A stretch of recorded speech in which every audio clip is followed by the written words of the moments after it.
ஸ்ரீ நாகசக்தியம்மன் சமூக ஆன்மீக அறக்கட்டளை சார்பாக இன்று திருக்கார்த்திகை தீப விழா சிறப்பாக கொண்டாடப்பட்டது. இன்று மக்களுக்கு சிறப்பு அபிஷேகம் செய்யப்பட்டு திருக்கார்த்திகை தீப விளக்கு ஏற்படுத்தப்பட்டுள்ளது. இந்த விளக்கு ஏற்றிய பிறகு 108 சுமங்கலி பெண்களுக்கு சுமங்கலி பிரசாதம் மற்றும் பஞ்சகவி தீபம் 108 ஆண்களுக்கு தரப்பட்டது. இதெல்லாம் நாகசக்தியம்மன் சமூக ஆன்மீக அறக்கட்டளை சார்பாக ஆன்மீக ஜோதி விழாவில் சிறப்பாக செய்யப்பட்டுள்ளது. அது மட்டுமல்லாமல் துடியலூர் மணியன் குல அறக்கட்டளையின் சார்பாக அதன் தலைவர் தவத்திரு சுவாமிகள், செயலாளர் சண்முகம் அவர்களுடைய ஏற்பாட்டிலே சுமார் 200க்கும் மேற்பட்ட குழந்தைகளுக்கு இன்று நோட்புக், பேனா, கலர் பென்சில், ஜாமெண்ட்ரி பாக்ஸ் உடனாகிய பேக்குகள் இன்று தரப்பட்டுள்ளது.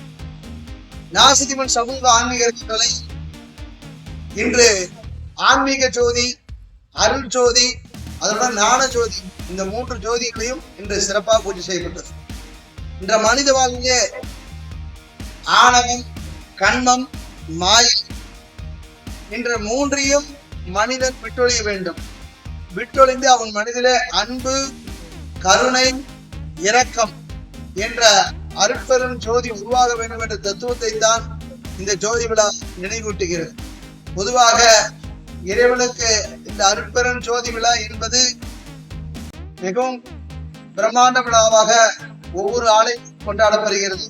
குறிப்பாக மனமற்றப்பட்டி நாகசக்தி தியான பீடத்திலே ஒவ்வொரு வருஷமும் ஆன்மீக ஜோதி, அன்னதான ஜோதி, அருட்பெரும் ஜோதியாக சிறப்பாக கொண்டாடப்படுகிறது. மக்கள் சேவை, மகேஸ்வரன் சேவை என்பதற்காக இந்த ஆலயத்திலே அனைத்து ஜாதி மக்களும் சமூக நீதியுடன் சமத்துவமாக அனைவரும் சமதர்மத்துடன் வழிபாடு செய்கிறார்கள். இங்க ஜாதி, மதம், ஏழை, பணக்காரன் என்ற வித்தியாசம் இல்லை. இங்க எல்லாரும் ஒரே மரியாதை தான். சிறந்த அருட்பெரும் ஜோதி வழிபாடாக சிறப்பாக செய்யப்படுகிறது. இந்த அருட்பெரும் ஜோதி வழிபாட்டிலே அன்னை பராசக்தியுடைய அருள் சக்தி உங்களுக்கெல்லாம் கிடைக்கட்டும். அம்பாருடைய அருள் சக்தி கிடைத்து உங்களுடைய வாழ்வு சிறப்படைய என் பொன்னான ஆசீர்வாதம். ஓம் சக்தி.